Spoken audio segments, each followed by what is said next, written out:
All right, in section 18.8, we start getting into neurotransmitters, which is basically a chemical that are in our nerves that relay one message to one neuron to the other neuron. And basically does this through a synapse, which is the space between the two neurons, and the neuron that has the neurotransmitter that it's releasing is called the presynaptic neuron, and the neuron that accepts it is called the postsynaptic neuron. So let me show you a picture real quick. So here's basically a picture. Here, this space right in here, see they kind of have it showing right there, is the synapse. All right, the neurotransmitters are the chemicals inside of the neurotransmitters. Here's the pre, all right, and then it releases the chemicals into the synapse, or the neurotransmitters, and then the neurotransmitters eventually go to a binding site or a receptor site on the post. All right. Once the neurotransmitter is bound to the receptor, the chemical message is delivered. The transmitters eventually release, or they return to the presynaptic neuron and begin the process all over again. Some drugs, they do several different things to our transmitters. One is it prevents the release of the neurotransmitter, or it blocks the binding site on the post, or depending on the drug, it might increase the amount of neurotransmitter released. And I believe we see a few of those in these slides. All right. So here are a few naturally occurring neurotransmitters that we have: norepinephrine, or adrenaline, and dopamine. Adrenaline obviously makes us excited and speeds us up. Dopamine has several different functions inside the body. These two neurotransmitters are structurally related as they are synthesized from the amino acid tyrosine, which we'll learn more about when we get to the amino acid chapter. But what tyrosine is it's this aromatic ring with these OH groups on it, with two carbon groups, right, a nitrogen, and then usually the amino acid has a carboxylic acid group coming off of this carbon. So you notice that that acid group is gone, and the difference between the two is just this OH group right here. On norepinephrine, you have the OH, and on the other carbon, you do not. Okay. When norepinephrine increases, a person feels elated, or very excited, very happy. Norepinephrine is eventually converted into adrenaline when a person experiences fear or stress, the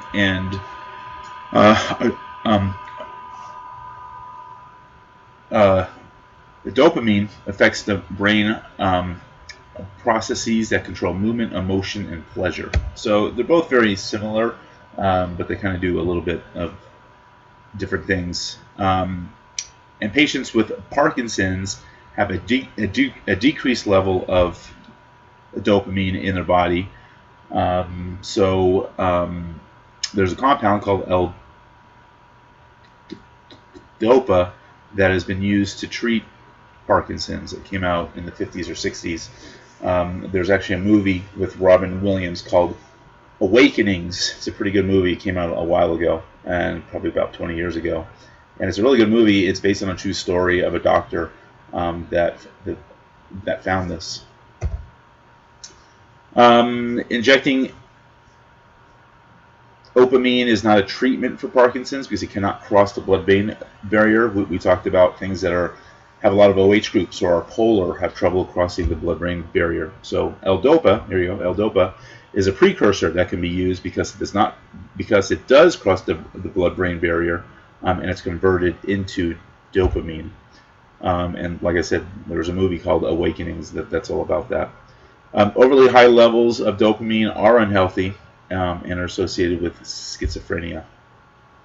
So here they show the synthesis of norepinephrine and of dopamine from tyrosine.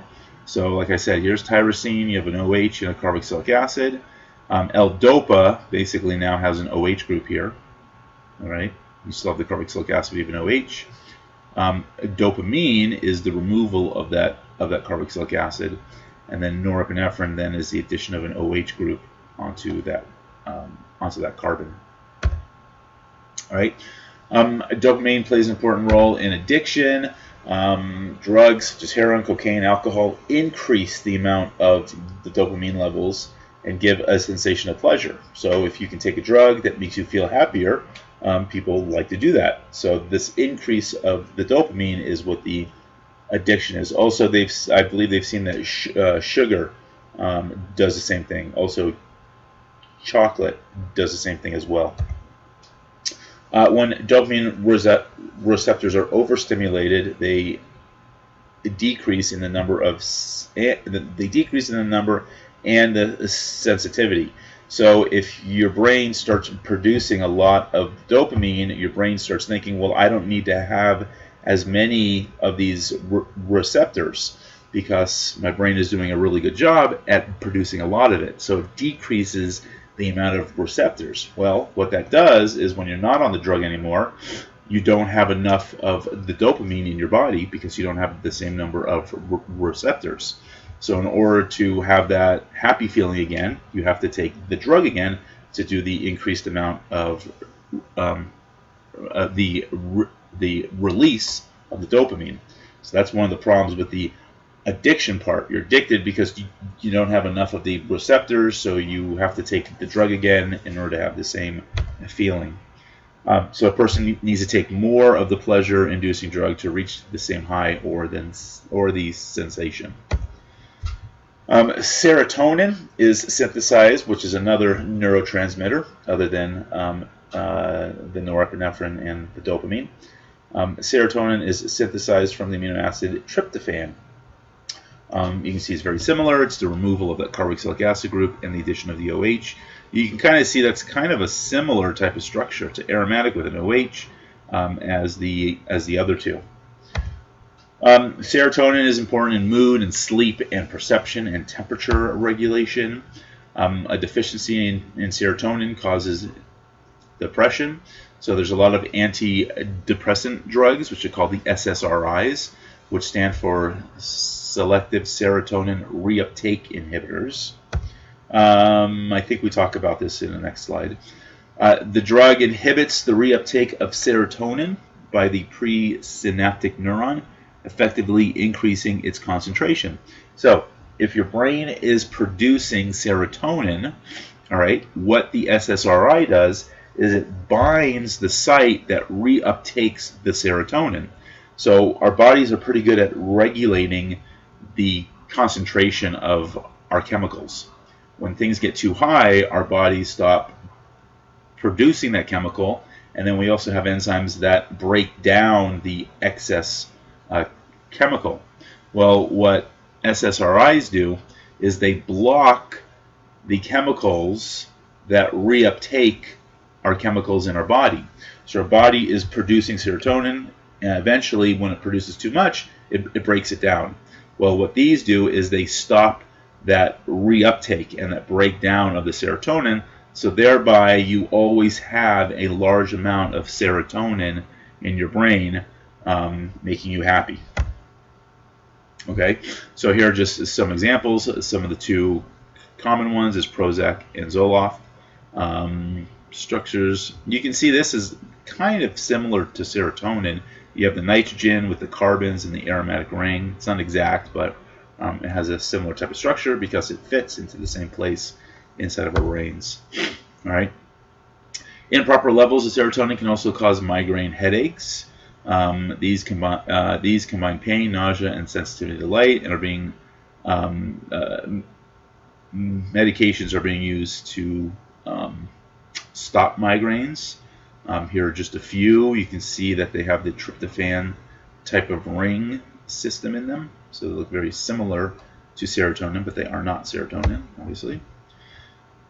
Compounds. Here are some compounds from I think that's the poison dart frog and mushrooms, also known as shrooms. The chemicals in them are very similar to serotonin, and this increase, this flux of this compound in your brain can actually cause you to hallucinate. And again, you can see these compounds are very similar to tryptophan. Again, tryptophan had this aromatic ring plus this 5-membered ring of nitrogen with the carbon and the nitrogen groups hanging off of it. Right, acetylcholine and nicotine. So acetylcholine is a quaternary amine. We talked about quaternary amines in the last chapter.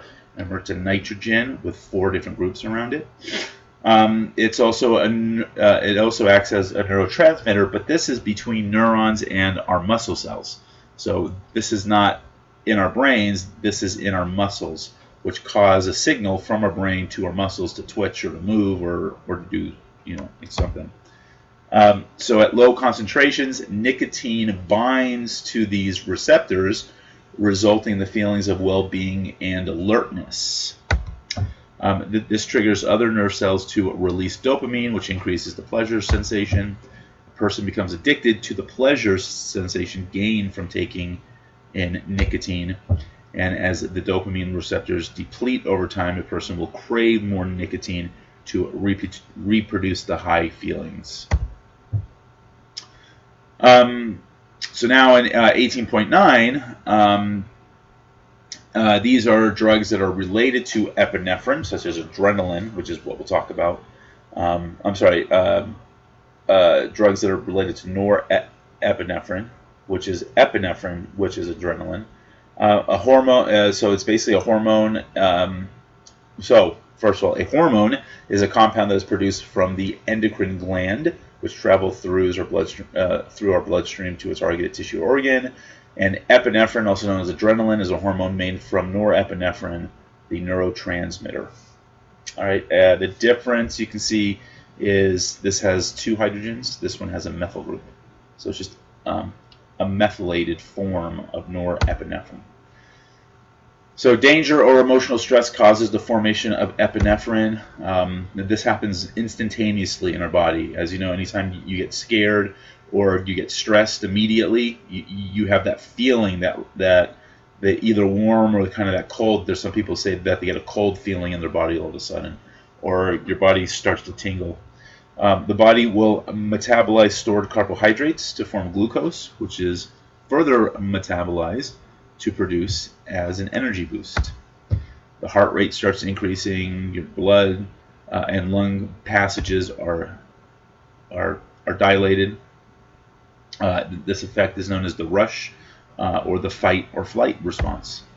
All right, here just kind of shows you where in the body all this happens.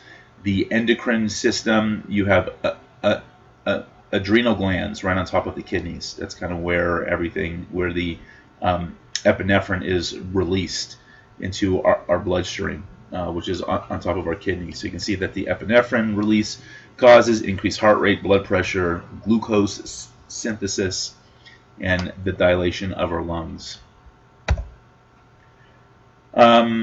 Derivatives of 2-phenylethylamine. So why is this important? You'll notice that a lot of these compounds, like we've been seeing, have this aromatic 2 carbons and a nitrogen. All right, and this compound is called 2-phenylethylamine. All right, if you think of these 2 carbons as an ethyl group, all right, if you count this as carbon 1, this is carbon 2. There's a phenyl group hanging off of it. That's kind of the way to name an aromatic ring that's hanging off of the chain. And then you have the amine. So you're going to start seeing this pattern over and over again. All right. So amphetamines have this type of pattern. Well, first of all, let's look at, like, if you look at, here's adrenaline.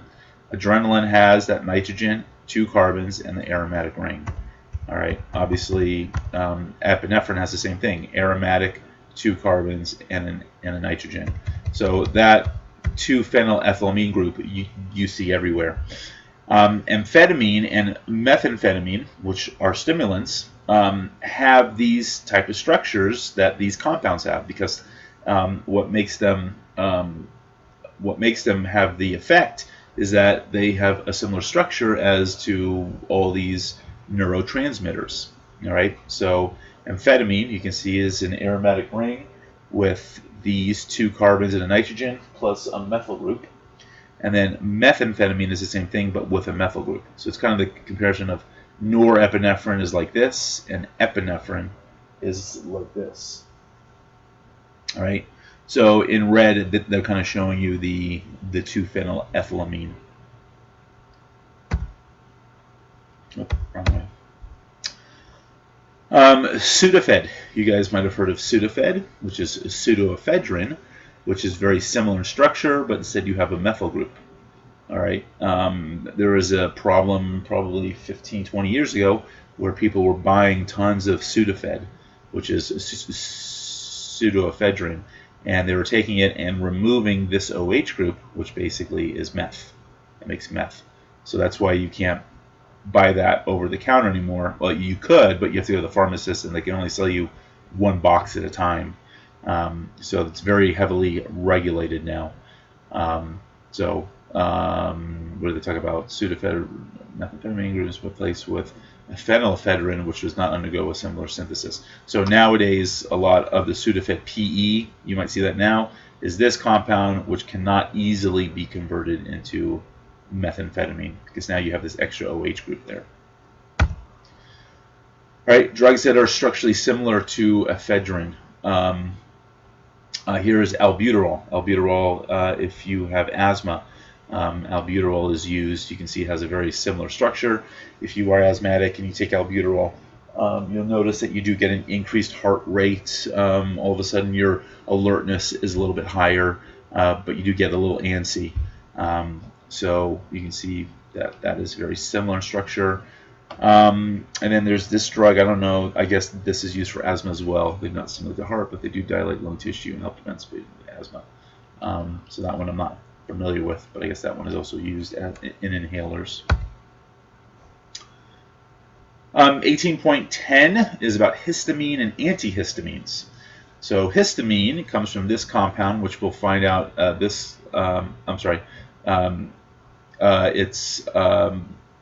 a form of an amine, and we'll see this ring again a few times in the next few chapters. Histamine is a neurotransmitter with 2 different receptors, an H1 and H2, and they all have a wide range of effects in the body, which we'll see a few of them. Histamine is a vasodilator, which it dilates our capillaries and causes the symptoms of allergies, and stimulates the secretion of acid in our body. All right, so when you dilate your vessels, anyone that gets an allergic reaction, your eyes start to water, you get more, your nose starts to run. It's because all of the capillaries are starting to open up and all of the fluids are starting to come out. So that's kind of what histamine is doing. And what an antihistamine does, obviously, is it blocks histamine. So it blocks that from happening so that you don't vasodilate and you don't get the runny eyes and you don't get the all of the phlegm and a runny nose, or hives even, because hives is opening up all the dilate. Is a vasodilator. Common antihistamines block the histamine uptake by binding to the H1 receptor. All right, this prevents vasodilation, easing cold and allergy symptoms, but it does cause drowsiness when H1 receptors in the brains are blocked. Okay, so the drowsiness is because of this H1 receptor in the brain. If you block that receptor, it actually makes you tired. So it's kind of obviously it's a side effect of having an antihistamine. Newer antihistamines cannot cross the blood-brain barrier, therefore leaving the H1 receptor alone, preventing drowsiness. So, all depending on the drug you take, there are some that do block the H1 and some that do not. All right, these are some antihistamines. These obviously are drowsiness-inducing, so these do block the H1. These are very common ones. The diphenylhydramine is very common. That one's like in everything. Like if you look on the back of any medicine, you'll pretty much see that name over and over again. Here are kind of the newer ones this is Allegra, the compound of Allegra, pretty complicated structure. This does not interact with the H1 receptor across the blood-brain barrier. You can tell it's a little bit more polar. You have a carboxylic acid, and alcohol. Though you do have a lot of carbon groups, but it could be because of the molecule is pretty large that it can't cross in the blood, our brains. These are not quite as polar. You don't have a lot of OH groups, so maybe that's part of it. Then there's ones that bind to the H2 receptors. These produce a different effect. All right. Tagamet is an anti-ulcer drug. All right, which is sold. It reduces our stomach acid secretion and is therefore an anti-ulcer medication. These are ones that they shut off our proton pumps. It's a proton pump inhibitor, which is inside our stomach. For people that also have chronic acid reflux or heartburn, you take these drugs, and they interact with the H2 receptor, and they kind of shut off the acid formation in our stomachs. So, antacids, when you take an antacid like Tums or something like that, all that is basically a base that when it hits acid, it neutralizes all the acid. But your stomach is still producing all the acid. You're just taking a chemical in order to decrease the amount of acid in your esophagus. These drugs actually stop the production of acid in your stomachs. So that's kind of what they do. And it's called a proton pump inhibitor, a PPI. So that is the end of Chapter 18. If you have any questions, we'll talk about it in class.